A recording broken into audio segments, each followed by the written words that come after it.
नमस्कार। आप देख रहे हैं नोएडा खबर। मैं हूं विनोद शर्मा। देश में इस समय भारत और पाक के बीच तनाव चल रहा है। भारत सरकार ने ऑपरेशन सिंदूर शुरू किया है, वह भी उस पहलगाम की घटना के बाद जब आतंकवादियों ने हमारे देश के 26 बेशकीमती लोगों की जान ली और भारत सरकार ने उनका बदला लेने के लिए एक अभियान शुरू किया, ऑपरेशन सिंदूर। ऑपरेशन सिंदूर के जरिए जो अब तक हुआ है और उस पर देश भर में चर्चा चल रही है और चिंता भी है और युद्ध की तरफ देश बढ़ रहा है। ऐसे माहौल में हम आपकी मुलाकात करा रहे हैं एक ऐसे सेना के अधिकारी से जिन्होंने लगभग 34 साल सेना में गुजारे। 1963 से 1998 तक भारतीय सेना में सेवा की। 1965 1971 के युद्ध में शामिल हुए और इस समय जो हालात देख रहे हैं उन पर हम उनके विचार जानेंगे। आप हैं ब्रिगेडियर अशोक हक जी, जो अरुण विहार आरडब्ल्यूए के 3 बार अध्यक्ष रहे हैं और फोनरवा के भी सीनियर वाइस प्रेसिडेंट रहे हैं, जो नोएडा शहर की सबसे बड़ी संस्था है। क्योंकि आप सैनिक सेक्टरों में रहते हैं और सेना का इतना लंबा चौड़ा अनुभव है, तो आज हम इस पर चर्चा करेंगे कि ऑपरेशन सिंदूर में भारत सरकार ने जो पहल की है, और चूंकि आप कश्मीर से रिलेटेड हैं तो आप कश्मीर के लोगों का दर्द ज्यादा जानते हैं।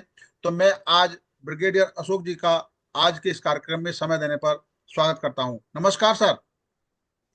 जय हिंद। नमस्कार। हक साहब, पहले तो ये बताइए कि जो 1963 में आपने जब ज्वाइनिंग की थी आर्मी में, क्या आपके परिवार में भी आर्मी से रिलेटेड लोग थे? आर्मी में ही क्यों गए आप? नहीं, कश्मीर के लोग फौज में थोड़ा कम ही हैं, और खासकर कश्मीरी पंडित। जी। और मेरा ऐसा था कि मेरे पिताजी के फ्रेंड थे, कश्मीर के। उन दिनों आईजीपी हो गए थे, डायरेक्टर जनरल पुलिस। उनके जी। बेटे फौज में थे, हाँ। ब्रिगेडियर मेहरा। हाँ। तो फौज से पहले से मेरा लगाव था। और वो हम्म। आप देखे उनसे जो बातचीत की, उनको हम देखते थे, मुझे बहुत बड़ा शौक था कि मैं फौज में जाऊं जी। और यूनिफॉर्म पहनूं और देश की सेवा करूं। हम्म। उस टाइम में ये बहुत ही, कश्मीर में बहुत कम लोग उस टाइम में फौज में जाते थे, और जी। उनमें से पहले कुछ लोगों में से मैं एक में था। हम्म। तो उस समय जब ज्वाइनिंग की तो सबसे पहले आपकी पोस्टिंग कहाँ हुई थी, किस जगह पे हुई? मेरी पोस्टिंग सबसे पहले अल्मोड़ा में हुई, उत्तरांचल। हम्म। अल्मोड़ा में मेरी पहली पोस्टिंग हुई, और एक साल के अंदर ही हम फिर वहाँ 1965 में, जैसे आपको एक 1965 वॉर में हम चले गए थे। जी। मैं उस टाइम में कोई 22 साल का था जब हाँ। 1965 में हम सियालकोट सेक्टर में गए थे, जो कि हम्म। जम्मू के पास से हम अंदर घुसे थे, पाकिस्तान में। और हम हम्म। उस टाइम में, मेरी पलटन थी सेकंड 5 गुरखर राइफल्स फ्रंटियर फोर्स। बहुत 150 साल से पहले पुरानी पलटन है। और हम हम्म। सियालकोट से, जब सीज फायर हुआ था, तो उस लड़ाई में हम सियालकोट से सिर्फ 2 माइल पीछे थे जब हम्म। सीज फायर हुआ था। हम्म। तो ये बताइए कि ये तनाव चल रहा है क्योंकि आज से नहीं है। कश्मीर को ध्यान में रखते हुए पाकिस्तान बार बार प्रयास करता है। जो इस बार का ऑपरेशन सिंदूर है उसमें एक बड़ी खास बात मैंने देखी। जब सरकार ने पहला डिसीजन लिया, उन्होंने कहा कि हम सिर्फ पाकिस्तान के आतंकवादी जो ढांचे हैं उसको ध्वस्त कर रहे हैं। हम किसी आर्मी के क्षेत्र को या जनता को, जो नागरिक हैं, उन पर कोई हमला नहीं कर रहे हैं। केवल उसको भी इसलिए कर रहे हैं कि 22 अप्रैल को जब पहलगाम में घटना हुई, उसके बाद हमने इंतजार किया कि पाकिस्तान शायद उन पर कार्रवाई करे। जब उन्होंने कार्रवाई नहीं की, तब भारत ने ये कार्रवाई की है। आप इसको कितने नजर, क्योंकि आपने 65 का वार भी देखा, 71 भी देखा, उसके बाद 99 में भी जब आपने देखा देश में माहौल, जिस समय कारगिल का वार था। लेकिन आज का जो शुरू हुआ है माहौल, उसको किस नजरिए से देखते हैं? जी। ऐसे विनोद जी के, पाकिस्तान हमें कई दशकों से अ, आतंकवाद की लड़ाई लड़ रहा है। वो जी। हमारे देश को, उसको होते हैं ब्लीडिंग वॉर का टैक्टिक्स होते हैं। वो थोड़ा थोड़ा हमको हमेशा थोड़ी थोड़ी देर के बाद चोट देता रहा है। जब हमारे हम्म। लोगों के ऊपर वो हमला करता है, हमारे देश की एकता को भंग करने की कोशिश करता है, हमारे शांति को भंग करने की कोशिश करता है, हमारे पीस विकास को बंद करने की कोशिश करता है। और पहले भी आपने देखा होगा कि पहलगाम के टाइम में भी पुलवामा के टाइम में, पहलगाम से पहले पुलवामा में हुआ, उड़ी में हुआ, उसका हमारे देश ने उस टाइम में जवाब दिया था। लेकिन वन पॉइंट जवाब था वो, हमारी सर्जिकल स्ट्राइक हुई। अ, लेकिन उसके बाद में आपने देखा कि पाकिस्तान ने अपने जो तेवर थे बदले नहीं, हम्म। वो भरोसे बनकर रहा नहीं। हर हम्म। बार वो हमें बोलता रहा कि उसके आदमी नहीं है और हम आगे नहीं करेंगे, हमारे लोग नहीं है। इस हम्म। बार मुझे बहुत ही गर्व है और बहुत ही खुशी है कि सरकार ने एक अच्छी दृढ़ नीति अपनाई है। इसका लक्ष्य था, जैसे आपने कहा कि ऑपरेशन सिंदूर का लक्ष्य था कि पाकिस्तान के आतंकवादियों को नष्ट किया जाए, जहां से वो आते हैं लॉन्चिंग पैड उनको नष्ट किया जाए, और जो उसके पीछे जो ट्रेनिंग कैंप्स हैं उनको नष्ट किया जाए। हमारा हम्म। लक्ष्य वो था। और उसी लक्ष्य के अंदर थोड़ी जो देरी हुई वो इसलिए हुई कि जैसे अभी साफ है कि ये रणनीति थी कि जब उसमें पूरी पूरी से सक्षम हो, और हमारी रणनीति पूरी तैयारी के साथ, पूरी सूझबूझ के साथ, पूरी ट्रेनिंग के साथ, हम्म। पूरा उसके साथ जो हथियार चाहिए, अम्यूनिशन चाहिए, और जो वो आदमी चाहिए, ट्रेंड आदमी वो उस जगह पे हो, वो सब तैयारी हो रही थी। और इस हम्म। लक्ष्य को लेके हमने 7 मई को जो वही लक्ष्य था हमारा कि उनके टेररिस्ट अड्डों पे वो लॉन्चिंग पैड्स हो या ट्रेनिंग कैंप्स हो, उस पर हम करें। हम्म। उस पर हमने 9 9 अड्डों पे हमला बोला। हम्म। अरे 4 थे पाकिस्तान के अंदर और 5 थे हमारे पीओके के अंदर। और हम्म। मैं आपको बता दूं कि इंटेलिजेंस के मुताबिक कि पाकिस्तान के 21 कैंप्स हैं, लॉन्चिंग पैड्स और कैंप्स। अभी हम्म। उसमें हमने सिर्फ 9 को अच्छी तरह से ठोका है। हम्म। और हमारा लक्ष्य यही था कि हम सिर्फ इन्हीं पैड्स पे, एबिलिटीज पे करें। लेकिन उसका पाकिस्तान ने गलत जवाब दिया। हम्म। वो भी उनकी कार्य नहीं है। जैसे आपके उनके आप उनके चीफ की आपका भाषण सुनिए। हम्म। उनका भाषण था कि अब हिंदू और दो नेशन थ्योरी, हिंदू और मुस्लिम अलग हैं, हमको काफिर समझते, जो भी है बहुत गलत बात उन्होंने की, बहुत गैर जिम्मेदार बात की। उसी हम्म। लक्ष्य के अंदर उन्होंने बाज नहीं आया, उन्होंने हमारे ऊपर टारगेट किया। आप देखिए कश्मीर में, पंजाब में, गुजरात में, उन्होंने पूरी राजस्थान में, उन्होंने इन सब ठिकानों पे, सिविल ठिकानों पे हमला किया। हम्म। कश्मीर में श्रीनगर है, अवंतीपुर है, आपका ये उधमपुर है, जम्मू है, पठानकोट है, जालंधर है, अमृतसर है, चंडीगढ़ है, बठिंडा है, जालंधर है, जी। चंडीगढ़ है, राजस्थान में नाल है, आपका ये इसमें जैसलमेर है, राजस्थान में आपका, गुजरात में भुज है। हर एक तरह हम्म। उन्होंने जो हमास जो है उसको बोलते हैं कि ड्रोन्स को ज्यादा से ज्यादा तादाद में एक अम्ब्रेला की तरह एकदम फेंका जाए। लेकिन हम्म। हमारी सेना, जो हमने 15 दिन तैयारी की थी, पहले से ही तैयारी की थी सूझबूझ के, हमारा हम्म। जो कवच था, आकाश कवच जो था हमारा, हमने उसको यूज किया। और उनके किसी भी ड्रोन को उनके निशाने पे नहीं जाने दिया। उसको हमने कोई 50 ड्रोन, 45 से 50 ड्रोन जैसे कब्र में है, उसको हमने बर्बाद किया। हम्म।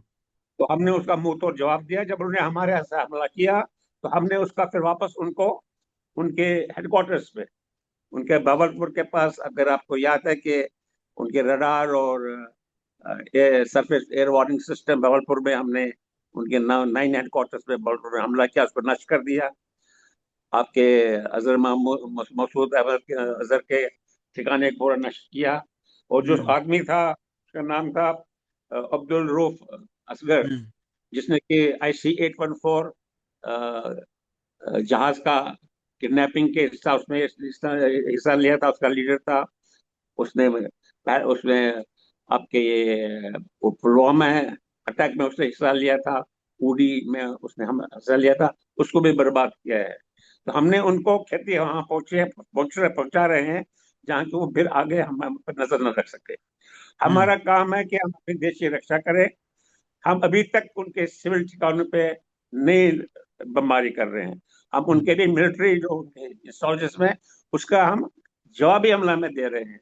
इसमें हमारे हम्म। बड़े अच्छे वेपन्स हैं, हमारे क्रूज मिसाइल्स हैं, लॉन्ग रेंज मिसाइल्स हैं,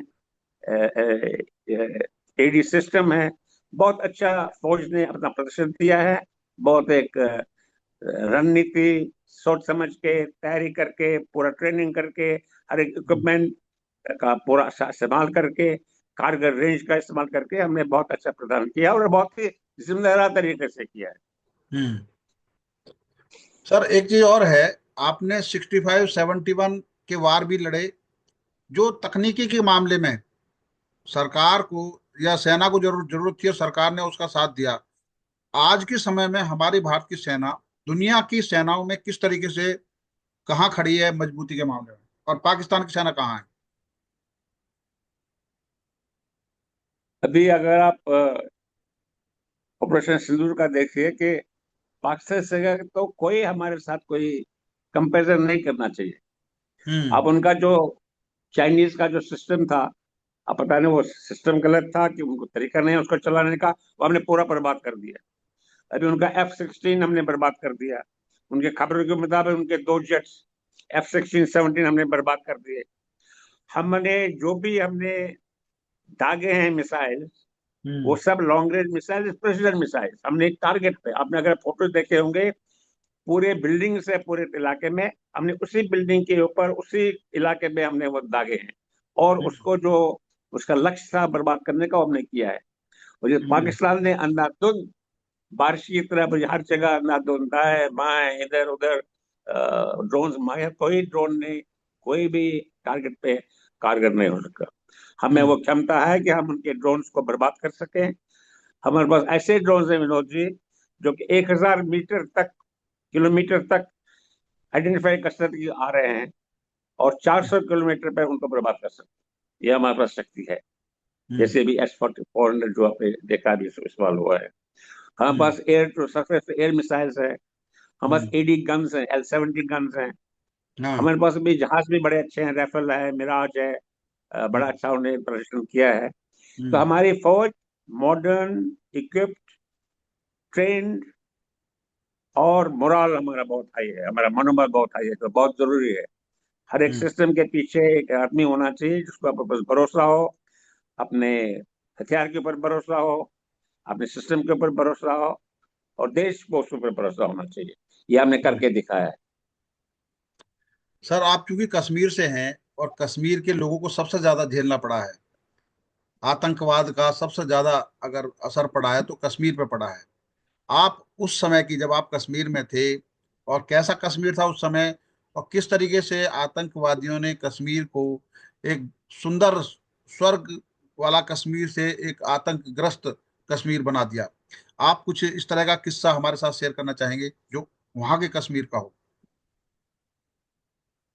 और विनोद जी, आप कुछ ऐसे यादें दिलवा रहे हैं कि जब बचपन में हम थे तो एक कश्मीरियत जो आप बात करते हैं आजकल यहाँ कश्मीरियत, वो कश्मीरियत थी। हमारे मेरे स्कूल के दोस्त मुसलमान थे, मैं उनके घर जाता था, वो हमारे घर आते थे। हाँ। बिल्कुल फैमिली का था। हम्म। त्योहारों पर हम एक दूसरे के घर जाते थे, एक दूसरे के पूरी पीढ़ी की पीढ़ी जानते थे, पीढ़ियों से। लेकिन ये जो बाद में जो माहौल हुआ 80s में, जो मदरसा सिस्टम से हुआ, जो दो जाति का हुआ, आतंकवाद का हुआ, उसमें ये पूरा कश्मीर नष्ट हो गया। और हम्म। जो मदरसा सिस्टम जो शुरू हुआ कश्मीर में, अब उसमें भी नहीं जाना चाहिए अभी तुम कैसे हुआ। उससे क्या हुआ कि जो कि रेडिकलिज्म, जो कि धर्म के ऊपर पूरी उनकी फोकस हुआ। मदरसा में जो जो लड़के छोटे छोटे ग्रो हुए, उनके ऊपर बोला कि भाई हिंदू अलग है, मुसलमान अलग है, कश्मीर पाकिस्तान का है। ऐसा कुछ माहौल शुरू किया, जो बदकिस्मती से कुछ देर तक उसका बहुत जोर रहा। और 80s हम्म। में मैं और मेरे पूरे कश्मीरी पंडित जो थे वहाँ हमें निकलना पड़ा। एक फौजी होकर भी बड़ी शर्म की बात है कि मेरी फैमिली को निकलना पड़ा। मेरी फैमिली तो वहाँ नहीं थी, मेरे रिश्तेदार थे, मेरे मामा जी थे, मेरे मासू थे, मेरे चाचा जी थे, उनके बच्चे थे। हम्म। उनको सबको रातों रात वहां से निकलना पड़ा। हम्म। और हम अपने देश में रेफ्यूजी बन गए। लेकिन अच्छा है, मौका है कि अभी जो खुशहाली आ रही है कश्मीर में, विकास हो रहा है, शांति आ रही है, नया कश्मीर का फिर पुनः पुनः जन्म हो रहा है। मुझे आशा है कि अगर हम उन्नति विकास की ओर जाएं, शांति लाएं, और उनको सही दिशा दिखाएं, तो शायद कश्मीर फिर पुराना स्वर्ग जैसा कश्मीर बन सकता है। और जो पिछले साल 2 साल 4 साल से कितने लोग उधर टूरिस्ट गए, अच्छा माहौल था, आस्ता हम्म। आस्ता वो हो जाता, उसमें कुछ काम करने की जरूरत है। हम्म। जो आपने पॉइंट बताया विकास की रफ्तार, जिस तरीके से पिछले 5-6 साल में कश्मीर के अंदर इंफ्रास्ट्रक्चर डेवलप हुआ, रेलवे लाइन, सड़कें और बहुत सारे, और टूरिस्ट का जो बता रहे हैं 2-2.5 करोड़ लोग एक साल में कश्मीर में पहुंचे हैं टूरिस्ट के रूप में, और उससे जो कश्मीर की इकॉनमी बढ़ी, जो लोग वहाँ काम कर, जिनको काम नहीं था उनको काम मिला, उनको रोजगार मिला, उनके परिवारों को आत्मनिर्भर बनने का मौका मिला। तो क्या कश्मीर को इस तरीके से डिस्टर्ब करने का पाकिस्तान का एक उद्देश्य था कि ये विकास की गति पर ना जाकर रेडिकलाइज की तरफ चले? जरूर, बिल्कुल साफ है। वो हम्म। देख रहे हैं कि कश्मीर कुछ साल से फिर वापस पटरी पे आ रहा है। रेल हम्म। भी जाने वाली है पूरी कश्मीर तक, अभी कटरा से जाने वाली डायरेक्ट श्रीनगर तक रेल। कितने टूरिस्ट आ रहे हैं, लोगों को रोजी रोटी मिल रही है। टूरिज्म मेन अर्निंग जो है, कमाई जो है कश्मीरियों की, मेन टूरिज्म से है। जी। टूरिज्म से है कि टूरिस्ट आते हैं, ट्रेड होता है, शाल बनते हैं, कंपा की चीज बनते हैं, आर्टिकल्स बनते हैं, शिकारा है, होटल है, टैक्सी है, एयर है, बहुत कुछ है, पोने वाले हैं। अ, तो ये जो था उनको इससे धक्का लगा कि अगर ऐसा हुआ तो जरूर कश्मीर फिर इंटीग्रेट हो जाएगा पूरी तरह से भारत के साथ, जो कि होता आ रहा है आस्ता आस्ता। उसी को हम्म। तोड़ने के लिए उनने ये शर्मदार धरिंदर बोल के हैवानियत जैसा सा किया, जहाँ के लोगों को चुन चुन के उन्होंने निकाला, औरतें बच्चों को अलग किया, मर्द लोगों को उनको पहले चेक किया, उनके कपड़े उतारे, उनको कुरान बोला पढ़ने के लिए बोला। ये सब था कि ये टू नेशन टू, पूरा उनको रेडिकलिज्म के ऊपर था कि इस शांति पूर्वक जो शांति वापस आ रही है, जो कि विकास हो रहा है, उसको दबाया जाए, और फिर वापस के हिंदू मुस्लिम का आपस में झगड़ा किया जाए। यही उनका हम्म। मेन उद्देश्य था, हम्म। उनका और उनके जो उनको भेजते हैं पाकिस्तान के फौजी, पाकिस्तान की हुकूमत, यही उनका मेन उद्देश्य था, इसमें कोई शक नहीं है। हम्म। और हम पुलवामा की देखिए, घटना के हम बाद मैं एक और चीज कह रहा हूँ, पुलवामा की घटना के बाद मैं कश्मीर के लोगों का रुख बदलते देख रहा हूँ कि जिसमें भारत की एकता और अखंडता ज्यादा दिख रही है। क्या ये विकास की वजह जरूर से और जो रोजगार मिला उसकी वजह से ही हुआ है? ये नमूने आपके सामने पहली बार मेरी जिंदगी में 80 के बाद ये पहली बार पूरे कश्मीरी, वो ट्रेडर्स हो, एजुकेटेड लोग हो, वो गांव के हों, वो श्रीनगर के हों, इकट्ठे होके सड़क पे आए हैं, बैनर्स लेके आए हैं कि हमें आतंकवाद से नफरत है, इनका इनकी सजा मिलनी चाहिए, और हमारा रोजगार होना चाहिए, हमें उनसे कोई उनको पनिश करो। ये पहली बार ऐसा हुआ है, हम्म। और हमें इसका फायदा उठाना चाहिए। इस जो लहर उठी है, उस लहर को हमें मजबूत करना चाहिए। हमें नहीं हम्म। ये डरना नहीं चाहिए, कुछ लोग भी गलत भाषण दे रहे हैं, ऐसा करो वैसा करो, ऐसा नहीं होना चाहिए। हमें उनका भरोसा कायम रखना चाहिए, और विकास करना चाहिए, और शांति की ओर बढ़ना चाहिए। इसके साथ साथ जो सैनिक काम है, वो भी बहुत जरूरी है, उसमें थोड़ा तो चौकसी, उसमें हम अब बात नहीं करेंगे। हम्म। एक चीज और है कि कश्मीर में जिस तरीके से विकास हुआ और जैसे भारत के साथ कनेक्टिविटी बढ़ी है, अभी हाल ही में 19 अप्रैल को होना था प्रधानमंत्री द्वारा कटरा से श्रीनगर के लिए ट्रेन के ट्रैक का उद्घाटन किया जाना था, और हाँ जी। शायद हो सकता है उनकी 22 अप्रैल की योजना उसी से जुड़ी हुई हो, और इत्तेफाक से प्रधानमंत्री के कार्यक्रम को स्थगित कर दिया गया। तो जो विकास की यात्रा भारत से जोड़ने की है, उसमें कुछ गुट अभी भी कश्मीर में ऐसे हैं जो भारत से जुड़ना नहीं चाहते हैं और पाकिस्तान से जुड़ना चाहते हैं। कुछ है, कुछ हैं, जरूर हैं, लेकिन बहुत कम है। और अगर हम्म। हम अपनी नीति को जारी रखें, इस हमले से जो आतंकवाद का हमला हुआ, उससे हम उस काम को न रोके जो हमने शुरू किया है, जरूर है कि हम सफलता प्राप्त करेंगे। हम्म। कुछ कुछ है, अभी भी देखिए, अभी अभी एक मिलिटेंट जो OGW, और ओवरग्राउंड वर्कर, जिसको आप नाम दिया आप यहाँ हम लोग ने, अब हम्म। उसने दिया था, वो उसको अड्डे की ओर ले जा रहा था, पुलिस और फौज को, उसने वो छलांग मारी भागने के लिए, दरिया में कूद गया। अब उसका कुछ लोगों ने उसको गलत तरीके से कि भाई उसको जबरदस्ती उन्हें फेंका। तो ऐसे तो होते रहेंगे, हमें उससे डरना नहीं चाहिए। ये हमें हम्म। ऐसी बातें होती रहेंगी, लेकिन हमने जो लक्ष्य रखा है कि कश्मीर हमारा है और हमें उधर का विकास करना है, लोगों का मन जीतना है। ऐसे लड़ाई में विनोद जी हमें हमेशा लोकल, मिल्टन कैसे काम करता है, वो लोकल के सपोर्ट से ही काम कर सकता है। उसको वो दिखाता है कि किस रास्ते से जाना है, उसको वो खाना देता है, उसको बैठने की जगह देता है, उसको वो रास्ता दिखाता है, उसको छुपने की जगह देता है। तो एक प्रिंसिपल है फौज एंटी टेररिज्म में की लड़ाई में, हमें लोकल्स का जितना हो सके उनका दिल जीतना चाहिए। और दिल कैसे जीतेंगे? उनका रोजी दीजिए, उनसे अच्छा व्यवहार कीजिए, उनको काम दीजिए, उनको एजुकेशन दीजिए, उनको बिजनेस दीजिए, शांति लाइए, उनके बच्चों को अ, उनको आगे बढ़ने के फैसिलिटीज दे दीजिए। जरूर इसमें अच्छा होगा। और हमें छोटे छोटे जो ड्रॉबैक्स है, जो होता है बीच में ये गड़बड़ होता है, उससे हमें मन छोटा नहीं करना चाहिए। हम्म। सर, अब हम बात करते हैं पाकिस्तान की सेना पर। अभी जब हमने हमला किया तो वहाँ बहुत सारे जो आतंकवादियों के ढांचे नष्ट हुए, उनमें लगभग 100 के करीब आतंकवादी मारे गए, जिनमें अजहर मसूद के भाई की भी डेथ हुई, उसके परिवार के 14 लोग मारे गए। जब उनका हाँ जी। जनाजे का कार्यक्रम हुआ था, उसमें बहुत सारे आतंकवादी सामने खड़े हैं और फौज उनके पीछे खड़ी हुई है। और वो आतंकवादी हैं जिन्हें अमेरिका भी खोज रहा है, जिन्हें दुनिया के बहुत सारे देशों में जिन्होंने इन घटनाओं को अंजाम दिया है।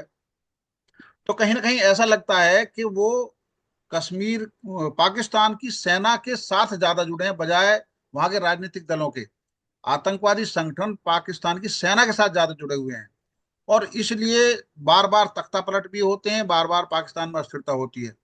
तो ऐसा लगता है कि पाकिस्तान की सेना में जो कुछ बाहरी आतंकवादी हैं और जो सेना के लोग हैं, उनमें भी बहुत सारे ऐसे आतंकवादी हैं जो आतंकवादी रहे होंगे, फौज में अफसर बना दिए हो।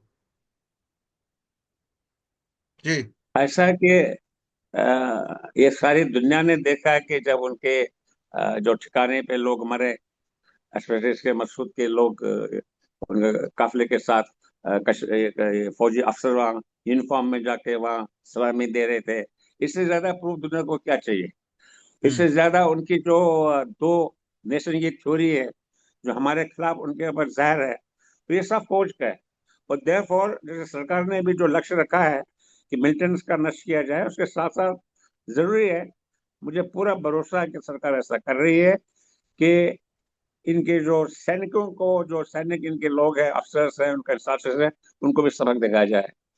मुझे हम्म। पक्का यकीन है कि उसकी और हम जा रहे हैं। अभी सिंदूर 2 ऑन है, जरूर। जैसे उनका भी हेडक्वार्टर्स हो गया, अभी हमें उनका जो सैनिक जो लीडरशिप है, उसको थोड़ा ठिकाने लगाना चाहिए। अब हम्म। देखिए, उनका उनका चीफ बोलता है कि दो नेशन थ्योरी है, हिंदू अलग है, मुसलमान अलग है। हम्म। उनका डिफेंस मिनिस्टर बोलता है कि आज आज मैंने देखा टीवी में कि मदरसे हमारे सेकंड लाइन डिफेंस हैं। जो मदरसे में लोग हैं वो हमारे सेकंड लाइन डिफेंस है, उनको हमें तैयार करना चाहिए। और हमें यहाँ हिंदुस्तान के लोग, हम जो कॉन्फ्रेंस करते हैं उसमें जो आपका फॉरेन मिनिस्टर है विनोद जी, वो कश्मीरी है, हम्म। विक्रम मिश्री। वो कश्मीर में श्रीनगर का मेरी स्कूल में पढ़ा हुआ है, उसी अच्छा, स्कूल फॉरेन में मैं भी सेक्रेटरी पढ़ा। जो है इस समय। हाँ जी। जी जी। विक्रम वो भी कश्मीरी है और कश्मीरी बोलता है, और कश्मीर में उसी स्कूल में पढ़ा है जिसमें मैं पढ़ा हूँ। हम हम्म। दोनों एक ही स्कूल के। अच्छा अच्छा। आपकी कर्नल कुरैशी थी, decorated army officer, signal regiment की पहली महिला कमांडिंग ऑफिसर है। दो पुश्तों, उसके ग्रैंडफादर भी फौज में थे, उसके फादर भी फौज में है, वो भी फौज में है, उनका हस्बैंड भी फौज में है। उसी दूसरी तरफ थी आके विवेका सिंह, हिंदू, मुस्लिम, कश्मीरी पंडित। इससे जवाब हम क्या उदाहरण दे सकते हैं? पुलिस क्रिमिनल हमारा हारमनी, हमारे इसमें भरोसा, हमारी फौज की दृढ़ शक्ति, इससे ज्यादा उदाहरण क्या क्या दुनिया का हम दे सकते हैं? ये बहुत हम्म। अच्छी मिसाल थी जो रणनीति में उन्होंने किया। ये बहुत अच्छा था कि ये सोची समझी है। नाम उप सिंदूर, हमारी जो वीडियोस हमने देखी स्क्रीन पे रोते हुए उनके हस्बैंड को उनके सामने मारते हुए, उसका जवाब। बिल्कुल। हमारे लेडीज स्पोक्समैन एक कश्मीरी मुस्लिम, एक कश्मीरी हिंदू है, एक मुसलमान है, भारतीय है, पहले भारतीय है। और वो आपको पूरे दुनिया के सामने हम लोगों दे रखा है। कश्मीरी हम्म। पंडित है जो फॉरेन सेक्रेटरी है। बहुत अच्छी मिसाल है। और मुझे समझ, हमें सबको भी अपनी फौज पे भरोसा रखना चाहिए, हमारी सरकार को पूरा सपोर्ट करना चाहिए, बयानबाजी नहीं करनी चाहिए, अफवाह में नहीं पड़ना चाहिए, सवाल नहीं उठाने चाहिए। पूरा लक्ष्य पूरा होने दीजिए। जो हमें लक्ष्य हमने कायम किया अपने सामने, उनके टेररिज्म के ठिकानों को, उनके टेररिज्म के सपोर्ट को, उनके टेररिज्म के जट को खत्म करना, वो सरकार को करने दीजिए। इसमें हमें उनका साथ देना चाहिए। अच्छा, इस समय हमने देखा कि पिछले 2-3 दिन में सरकार ने जगह जगह लोगों को ब्लैकआउट के बारे में जानकारी दी। और कई जगह आज तो दिल्ली में भी रेड सायरन हुआ है 3 बजे के आसपास। और जिस तरह की गतिविधि बढ़ रही है, उस समय आप फौजी अफसर होने के नाते ब्लैकआउट कैसे होता है, क्या होता है, लोगों को जागरूक करने के लिए आप हमारे दर्शकों को बताइए। अभी जैसे भी सरकार कर रही है, जैसे ऐसा है कि पहले के जमाने में जो वॉरफेयर था वो बॉर्डर्स में होता था, फौज जाती थी, पैदल दस्ता जाता था, अटैक करता था। ऐसा नहीं है अब तो सब हम्म। लॉन्ग रेंज वेपन, जी। मिसाइल्स हैं। दस हम्म। एक एक 100 किलोमीटर जाती हैं वो। आपके ये ड्रोन्स हैं, आपके फाइटर्स हैं। ये हम्म। सब आजकल बिल्कुल कहीं से भी कहीं भी दागा जा सकता है मिसाइल, अगर हमारी छूट हुई, हमारे कवच को न छूट हुई। इसलिए हम्म। हमें, जब ये सायरन होता है, ऐसी स्थिति होती है, ब्लेड का मतलब है आप पूरे अपने घर को लाइट्स ऑफ कर दीजिए, अपने पर्दे बंद कर दीजिए ताकि बाहर की लाइट ना हो। इसके लिए क्या है, मोमबत्ती रखिए, आप अपने पास में लालटेन रखिए थोड़ी देर के लिए, और लाइट नहीं बाहर होना चाहिए। दूसरा कि अगर कोई आपके अंदर कोई अनफॉर्चुनेट अगर कुछ आपका हादसा हो, कोई बिल्डिंग गिर जाए, कोई पुल गिर जाए, सेफ जगह पे जाइए। आपने देखा ड्रिल से कवर के अंदर जाइए। घर के अंदर हो तो बिस्तर के नीचे जाइए, टेबल हम्म। के नीचे जाइए। हम्म। फालतू में बाहर मत जाइए जब ऐसा सिस्टम है। तो ये सब हमें इन चीजों में अफवाह पे ना जाइए। लिंक्स आपके आते हैं उसको पर मत फॉरवर्ड कर दीजिए। ये सब बातें हमें करना चाहिए। अपने अपने साथ आपका, अगर आपके कोई बीमार हैं बहुत ज्यादा, उनको जो एसेंशियल मेडिसिन हैं उनको अपने साथ रखिए, हम्म। स्टोर कर दीजिए। पैनिक सिचुएशन मत कीजिए, बस स्टोर रखिए। हम्म। मैंने भी जब भी ये सिस्टम हुआ, विनोद जी, मैंने 1 महीने का मेडिसिन और 1 महीने का राशन रखा रखा है। जरूरी अच्छा। नहीं है हम्म। कोई रखा, क्योंकि ट्रेनिंग है। जब सरकार ने बताया, रख दिया। खाना तो है ही, आज नहीं तो कल लाना है ना। हम्म। तो ये सब सिस्टम, हमने पेट्रोल भर दिया गाड़ी में। आज मैं गया था, पूरा पेट्रोल फुल करके आ गया, हम्म। चेक करके आ गया। गाड़ी अगर जहां तक रख के गाड़ी को गैराज में रखिए, या कवर के नीचे रखिए, बेसमेंट में रखिए, ऊपर में मत रखिए। हम्म। तो ये सब हमें सब इसका पालन करना चाहिए। हम्म। सर, अभी तक भारत सरकार ने ऑपरेशन सिंदूर के तहत जैसे भी अभियान चलाए हैं, पहला स्टेप केवल आतंकवादी ठिकाने, और दूसरा, जब उन्होंने जितना किया, जैसे उन्होंने हमारे देश में ड्रोन चलाए या मिसाइल फेंकी, उसी हिसाब से भारत ने भी उतनी ड्रोन और मिसाइल फेंकी वहां पर। लेकिन जैसे रात में पता चला कि 3-4 उनके विमान मार गिराए हैं। और जो भी पाकिस्तान के जितने भी हमले, चाहे वो ड्रोन से हों चाहे मिसाइल से हों, सबको नाकाम किया है। तो उस दृष्टि से भारत सरकार की जो अब तक की रणनीति है, वो एकदम आपके हिसाब से जो सेना में अब तक होती रही है, बिल्कुल सही है। और आप क्या चाहेंगे कि भारत सरकार को अब, क्योंकि पीओके नजर में है, पीओके से आसपास में सटा के वो कैंप लगाते हैं, और भारत सरकार ने पिछले दिनों भी कहा था कि पीओके हमारा है, और ऐसे समय में पीओके पर भारत की नजर है। जी। मैं इसके, आपने जो कहा हमारे पीओके पे नजर है, मैं इसको ऐसे भाषा में बोलूंगा, पीओके हमारा है। हमें अपनी जमीन वापस लेनी है। हम्म। नजर क्यों, हमारा है, हमसे हमसे छीन गया है, उसको हाँ। हमें वापस लेना है। बट जी। उसके लिए तो भारत सरकार को उसके लिए बहुत बड़ी रणनीति बनानी होगी कि उसमें आपको जमीन लेनी, जब जमीन लेनी है तो आपकी फौज को जाके रहना होगा। हम्म। उसके ऊपर वो टाइम लगेगा। तो आप हम्म। अभी आप देखिए, कल से भी लोग शोर कर रहे हैं सब बोल रहे हाँ हैं हम आपके साथ हैं, हम आपके साथ हैं, जब तक आतंकवाद को आप खत्म करने लगे, लेकिन थोड़ा कम करो भाई, बंद करो। तो हमें इसको, मैं एक चीज आपको पता, पाकिस्तान के पास में ज्यादा देर तक अम्यूनिशन नहीं है, हाँ उनके पास रिजर्व नहीं है। वो जी। अगर ये बंदा दूध कर रहा है, वो चाहता है कि जल्दी से जल्दी वो जितना नुकसान पहुंच सके, पर उसके पास बाकी रिजर्व नहीं है। हमारे हम्म। पास शक्ति है, हमारे पास रिजर्व है। तो हमें, मेरे ख्याल में, हमें इस टाइम में इस लड़ाई को एक ऐसा अंजाम देना चाहिए कि नेक्स्ट टाइम में पाकिस्तान हमारे ऊपर नजर ना उठा सके। हम्म। आपने जो हिंदू हिंदू सिस्टम का जो अपने पानी को रोकने का किया है, या बाकी इकोनॉमिक है, या ये ट्रेड है, या डिप्लोमेटिक है, अगर वो पाकिस्तान को पीओके को वापस लेते हैं, इससे अच्छा कोई हो ही नहीं सकता। हम्म। लेकिन मैं ऐसा देख रहा हूँ, कोई मोबिलाइजेशन की फौज तो नहीं हुई है हम्म। उतना। अगर वो रणनीति हो लॉन्ग टर्म में, मुझे नहीं लगता कि ऑप्शन में वो रणनीति भी है। अब हम्म। मैं ये कह नहीं सकता, हम रिटायर्ड आदमी है, तो फौज अभी आज फोर्सेज है, बट उनको एटलीस्ट उनके ठिकानों को, मैंने कहा 21 ठिकाने हैं, सबको मालूम है 21 ठिकाने हैं, हमने हम्म। नाम लिखा, और बाकी जो उनके बच्चे हैं, 12 बच्चे हैं, उनको भी नष्ट करना चाहिए। और पीछे जो उनके कैंप्स हैं, हेडक्वार्टर्स, उनको नष्ट करना चाहिए, हम्म। जरूर करना अभी भी मैंने देखा कि क्योंकि आखिरी सवाल है, अब हमारा समाप्त 2 मिनट 1 मिनट रह रहा है, कि बलूचिस्तान एक अलग वहाँ उसका आग झेल रहा है, पाकिस्तान से अलग होने की बात कर रहा है, और पाकिस्तान की जो जनता है वो सरकार के इन कदमों कदमों के खिलाफ है। तो ऐसी दृष्टि में आप बताइए कि ज्यादा समय नहीं है, बस थोड़े 1 मिनट में आप बताइए कि किस तरीके से भारत सरकार को अब अगली रणनीति बनानी चाहिए। बलूचिस्तान को अलग करवाना चाहिए, हमें हम्म। प्रेशर डालना चाहिए, उनको मदद देनी चाहिए, यही मौका है।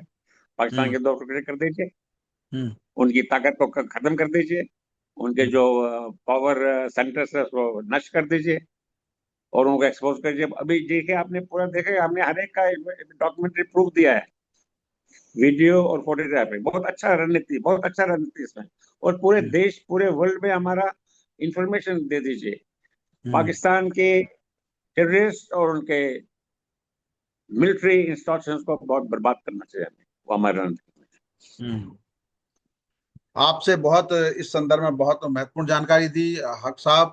और आपने जिस तरीके से भारत सरकार की जो मौजूदा रणनीति है ऑपरेशन सिंदूर पर जो जानकारी दी, और जिस तरीके अपने अनुभव को शेयर किया, उम्मीद है हमारे दर्शकों को ये पूरा प्रकरण समझ में आएगा। भारत की राजनीति जो रणनीति है वो महत्वपूर्ण समझ में आएगी।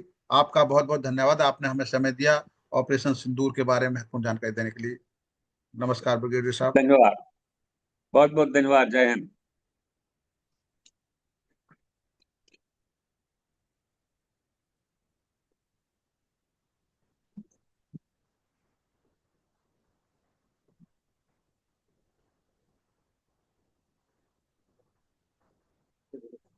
बहुत अच्छा। चलो।